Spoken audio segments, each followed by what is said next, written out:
Okay, we have an Ruger LCRX 22 Magnum 6-shot, 1 7/8 inch barrel.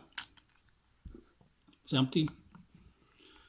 And what I'm going to demonstrate for you guys is how fast this thing is for defense. I know you only got 6 shots and stuff like that, but the thing is that I always carry extra ammunition and an extra gun usually in another jacket.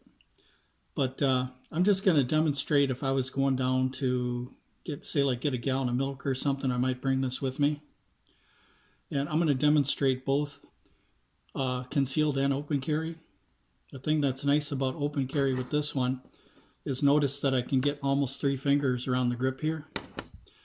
Notice the short travel that the firearm has to do to come out of the holster. So the less travel you have, the faster you can get it out of the holster. And it's lightweight. And I think this one is,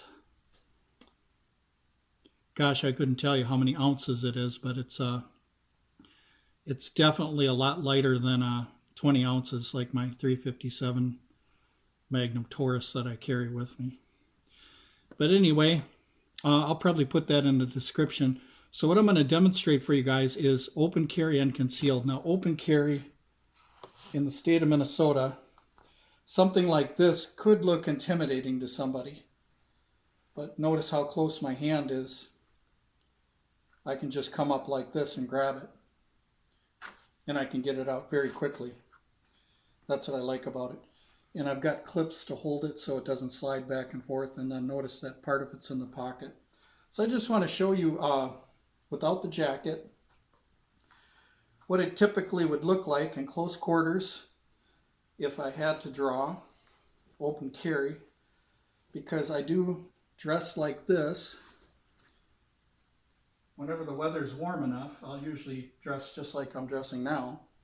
I'll just have a shirt on, but I'll tuck it in with my belt so the firearm's always going to be showing right here. So I'll do 10 open carry and then I'll put the jacket on and I'll do simulated concealed carry. This is one hand draws now for close quarters. Say as if something is so close to me that I can only get one hand on the gun, that kind of scenario. And usually I come up with a block like this while I draw anyway.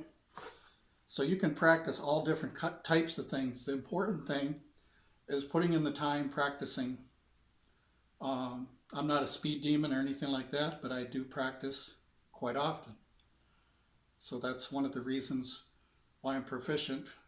Making sure I get a hold of the grip is the most important thing. Once you get a hold of your grip, then you just come out.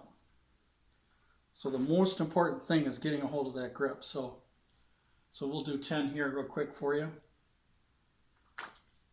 1, 2, 3, 4, 5, 6, 7, 8, 9, 10. And the reason why I'm punching out like that is because you can use the front of your weapon right here, the muzzle, as a punch. So as you're punching, you can fire a shot into the appendix area or the belly or whatever. So you can literally punch into somebody. And because it's a revolver, it's not going to be thrown out of battery. You can still pull the trigger. So if I have to use it for a punching weapon, I can punch like this and then pull the trigger. So essentially you can call it a Saturday night special, but a more fancy, a more high quality Saturday night special for close quarters, stuff like that. So I'll do 10 more open carry, and then I'll put on my jacket for the concealed carry part. 2, 3, 4, 5, 6, 7, 8, 9, 10. And you can throw in a James Yeager sidestep. I know sidestep has been used before James Yeager, but you could do something like this with 2 hands or 1 hand. You stand like this and get over quickly with 1 hand or 2. And what that does is that throws that person off that's right here, because you're moving this direction, and it throws them off just for an instant of a second, but that's enough for you to get part of the advantage. Because I'm going to be aiming this way right here. I'm going to be on target because I know where I'm going. I know where I'm tracking. So let's put on the jacket and do 10 of them. Now typically, if I'm at a gas station or something, I'll unzip my jacket like this, or going into a store. The only time I'll have the jacket zipped all the way up and fastened is if I have the firearm move from here to another place in the vehicle where I can reach it very quickly. And if I'm pulled over by an officer, I'll move the firearm to, say, like the back seat or something like that, in a case or duffel bag or something like that. Just so when he gets to the car, he doesn't see it out in the open or anything. So I'm going to do 10 of these. This is kind of like how it would be, just like this here.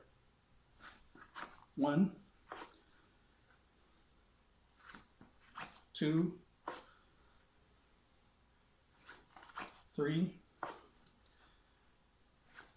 4, 5,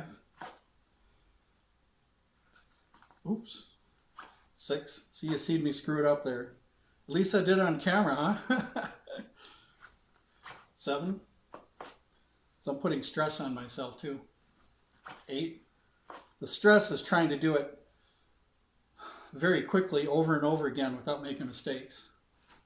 But that's how you become good, is you keep doing it over and over again. Now reholstering, you don't have to worry.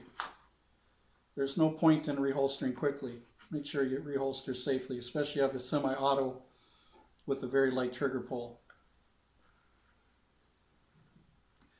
Now, what I'll do is I'll do 10 more, and I'll try to make sure I don't screw up on these. I usually don't screw up for about 50, but if I do more, sometimes you can do so many of them that you could start slipping up a little bit. Or if you're trying to beat the speed that you did last time. So form is the most important. As a matter of fact, good form is better than speed if you're starting out, because my form isn't exactly 100% perfect.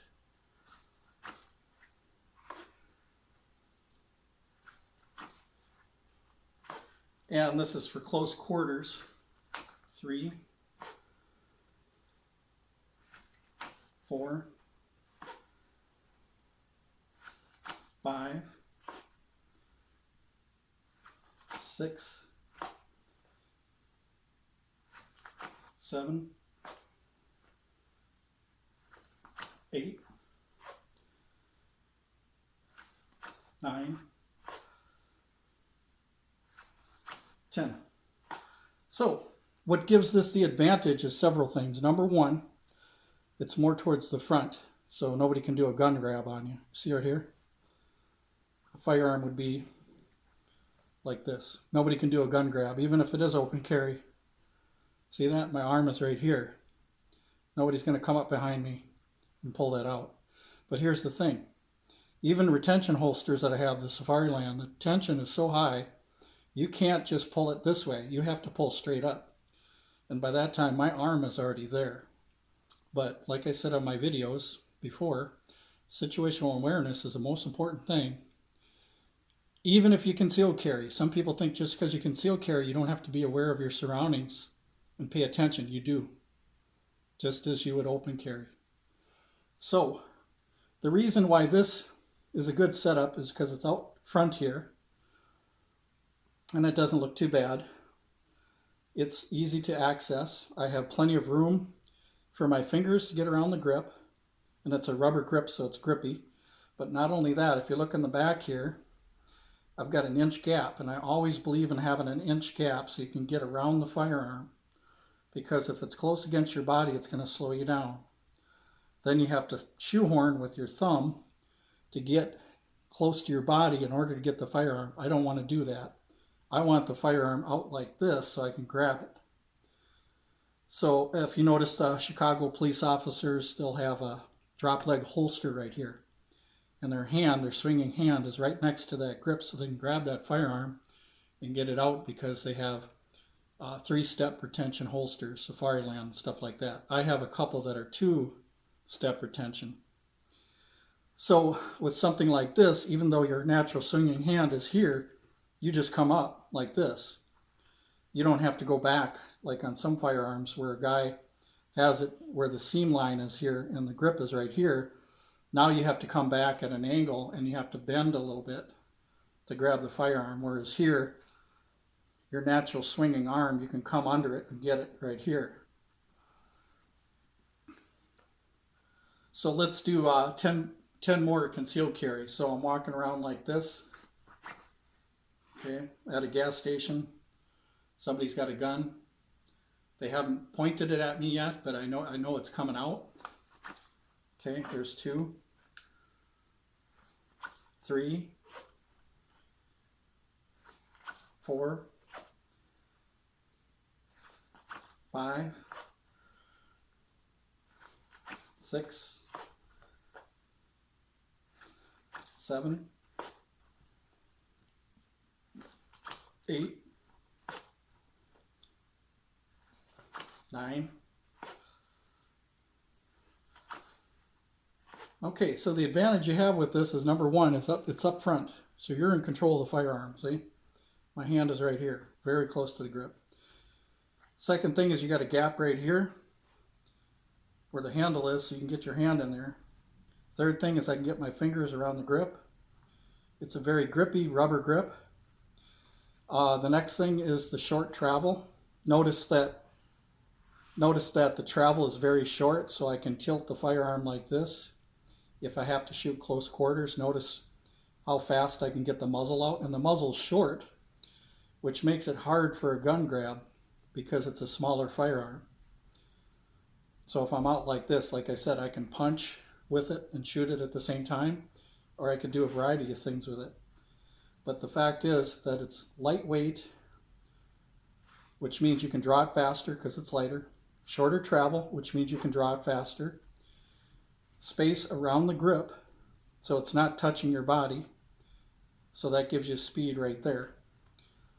And then also, like I said, being close to your hand, the position of the holster right here. And then we could throw in another thing is concealed carry. Notice that I don't have anything really, really long that would be harder to move. I've got just a jacket here that covers up just where the holster part is on the bottom here. And notice that when I'm walking, that I don't have to pull very far. Right here, I don't have to pull very far. So it's a shorter travel to get the firearm out. So you got all them combinations which add up to speed. And the thing is, you can make errors with speed. You already saw me do it a couple times with my draw here.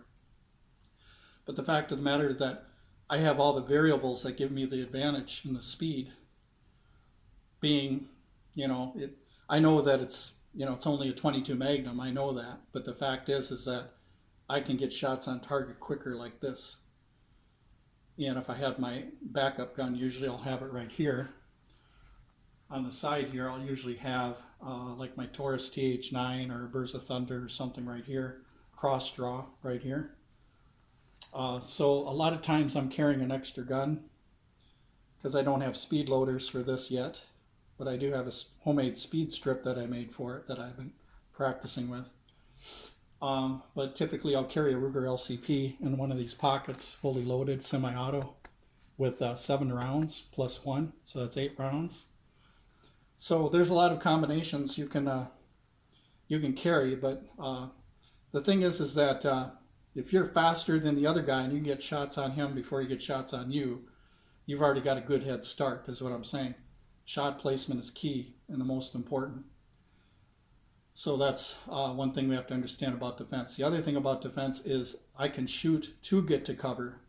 So if I wanted to take a shot, I could get to cover, protect myself from cover, and stay with my cover, and I don't have to shoot anymore unless he comes to me.